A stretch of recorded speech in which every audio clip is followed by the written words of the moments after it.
ఎప్పుడూ నాకే ఇలా జరుగుతోంది అని ఎప్పుడైనా అనుకున్నారా? అయితే కృష్ణుడు అటువంటి వారి కోసం ఏం చెప్పాడో ఇప్పుడు చూద్దామా? బుజ్జి, నాకే ఎప్పుడు ఎందుకు ఇలా జరుగుతోంది అని కనురెప్పల మాటుననున్న సత్యాన్ని చూడలేకపోతున్నావా? అయితే అత్యంత రహస్యమైన జ్ఞానాన్ని చెప్తున్నాను, విను.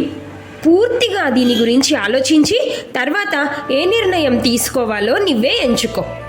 ఏం జరిగిందో, ఎందుకు జరిగిందో అని మళ్ళీ అనుకోవడం మానేయి. ఇప్పటి నుంచి ఏం చేయాలో ధైర్యంగా నిర్ణయం తీసుకొని ముందడుగు వెయ్యి. భయం వీడు. ఈ సమస్త సృష్టిలో ప్రతి అనుభవం ఒక పాఠమే. ఈ జీవిత రహస్యాన్ని, ఈ లోతైన జ్ఞానాన్ని, నీకు ఎదురైన ప్రతి పరిస్థితి వెనుక ఉన్న అంతర్గత కారణాన్ని, దాని నుంచి నేర్చుకోవలసిన పాఠాన్ని సంపూర్ణంగా, నిస్సందేహంగా విశ్లేషించు. ఆ సత్యాన్ని గ్రహించు. నీలో ఉన్న దివ్యత్వాన్ని మేల్కొల్పు. నీకు మార్గం స్పష్టంగా కనిపిస్తుంది. నాకే ఎందుకు జరిగింది అనే పరిస్థితి నుండి నేను దీని నుంచి ఏం నేర్చుకోవచ్చు అని ప్రశ్నించుకొని పూర్తిగా లోతుగా ఆ విషయాన్ని విశ్లేషించి ధైర్యంగా నిర్ణయం తీసుకొని ముందుకు సాగు. నీ కర్తవ్యాన్ని నిర్వర్తించడంలోనే నిజమైన శక్తి ఉంది అని చెప్తున్నాడు.